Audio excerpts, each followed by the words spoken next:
Hanap mo ba ay thrill at saya kasama ang buong pamilya? May water park sa Cebu na kumpleto ng theme pools, giant slides at water sports. Pero kasama raw ng saya ang hatid nilang pangangalaga sa karagatan. Para bigyan ng mukha ang balita, Mobile Journal Merymon Reyes.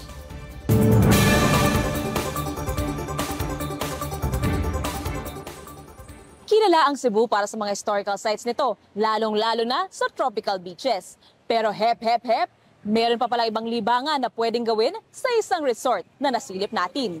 Kombinasyon ng luxury at fun para sa lahat. Ito ang J Park Island Resort and Water Park sa Lapu-Lapu City, Cebu na dating kilala na Imperial Palace taong 2009. J Park is a 16.6 hectare property and we actually have the longest shoreline in the entire Mactan area. We have a 300-meter beach shoreline and we have the biggest room inventory in the entire Eastern and Central Visayas. Nasa hanggang 800 ang available rooms sa J Park. May country menu restaurants, 7 team pools at 3 giant slides. Siyempre, for the clout nga tayo at sinubukan nga natin ang 3 water slide. Paano po ang gagawin? Okay.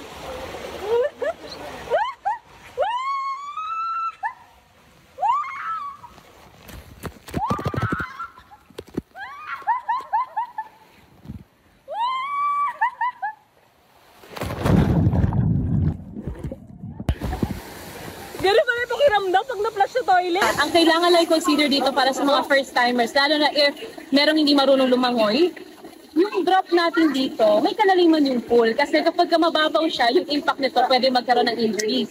Pero rest assured kasi nakabantay si lifeguard natin. Halos kompleto rin ang lahat ng klase ng water activities tulad ng banana boat, flying fish, jet ski, at parasailing. Tampok din ang themed indoor park nila na hango sa South Korean cartoon characters. Pero hindi lang for the kids dito dahil naging host din ang J Park sa swimwear presentation ng Miss Universe taong 2017 at isa itong effort sa promosyon ng turismo sa Cebu. Eh bakit nga ba J Park ang itinawag dito?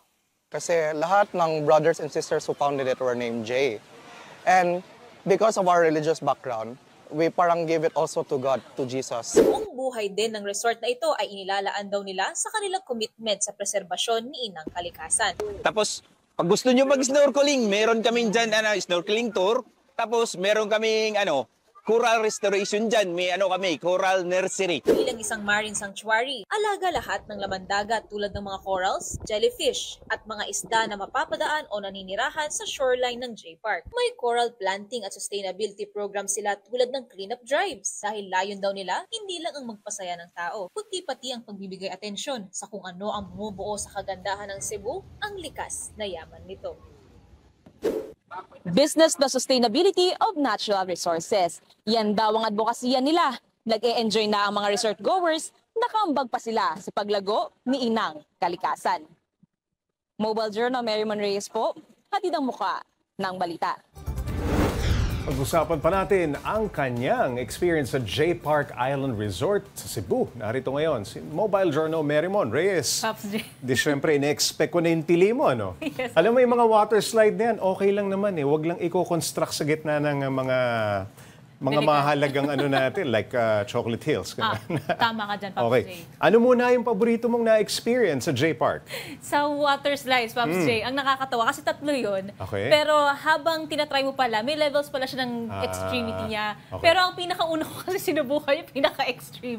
Yung parang magsaslide ka nung naka-flush sa toilet. So yun yung parang, nung sumunod na yung next na water slides, parang naging basic tuloy. Nabigla tayo. Nakakalula ba? Yung pinaka-extreme? Nakakalula siya, pero at the same time, wala ka nang magagawa. Pag nag-slide down, nag-shoot down ka na, Tuloy-tuloy na. dasal na lang, mag-enjoy ka na lang talaga, Pops J. Gaano karami ang mga bisita nila ng J Park nung nandoon ka? Nung nandun pa lang ako, Pops J, partida hindi pa siya gaanong full-blown summer kasi June yun eh.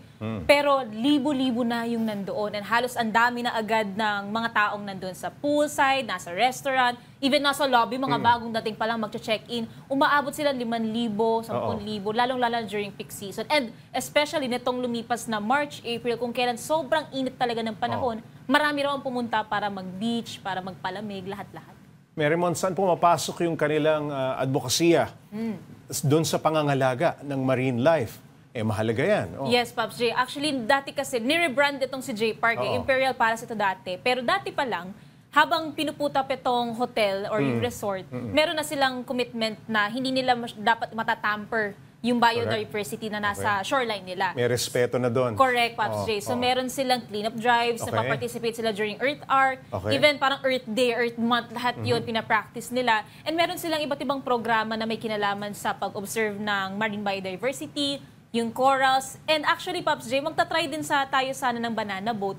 Pero during that time kasi, nakita daw nila agad may presensya ng mga parang nagpa-pass through na jellyfish. So, ganun sila ka-sensitive na we'll put on hold muna po yung mga activities na nasa shoreline para po hindi sila ma-disrupt. Hindi ganun ka-disruptive, no? Yes, Hindi- Pops J. Okay. Pinakamahalagang tanong para sa ating mga kapatid, syempre, ay yung presyo, budget. Magkano ang kanilang accommodation? Magkano ang nakikita mong okay na budget para makapag-enjoy ka dyan? Nung tinanong natin sila, Pops J, sabi ko, pwede po ba dito kung hindi mag-overnight ng stay? Kung mga may gusto sumubok Day nung... trip. Yes, day trip lang. Meron silang day tour packages. Okay. Nasa-start yun ng 3,500 per head.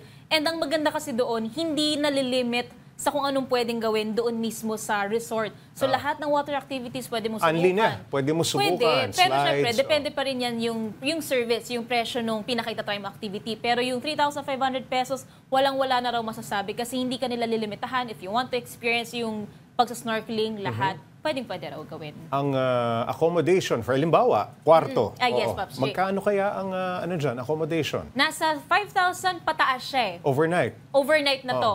Pero kung meron pang may gusto na magkaroon ng parang sarili talaga nilang space, may mga villas sila doon, Pops J. And meron yung sari-sariling jacuzzi. May indoor pools, may kanya-kanyang pools sila. So para sa mga may gusto para maghanap ng sariling privacy, parang meron silang bahay, may villas pa silang ino-offer, nasa 10,000 siya per night. Pero sa lawak ng pwede mong gawin, sa dami ng pwede mong gawin dun sa J Park, sabi nila, sulit daw ito for the price. Doon sa pagbisita mo sa Cebu, hindi lamang sa Mactan, sa Cebu, ano ang napansin mo na bilang ng mga turistang dumadayo dyan sa lalawigan na yan? Actually, ito si J Park kasi nandun siya sa parang Korean community along Okay, Mactan, okay. Cebu. Oo. So lahat, actually hindi man lahat, majority daw ng Puno mga ba lagi? customers nila, puro foreigners, mga Koreans, para na raw itong resting place ng mga Koreano. Pero gusto daw nilang tanggalin yung idea na Koreano lang daw ang pwedeng pumunta doon. Di raw porket parang dominated yung lugar na yun ng Koreans, hindi pwede ang mga Pilipino. So they're welcoming all kinds of nationalities, even ang mga Pinoy. Marami raw pupuntang turista doon. Yung pangalan na lamang J J Park, Park. is Korean sounding. Korean siya, actually. Alright. And then Chinese din, Filipino-Chinese. Maraming salamat. Mobile Journal, Marymon Reyes.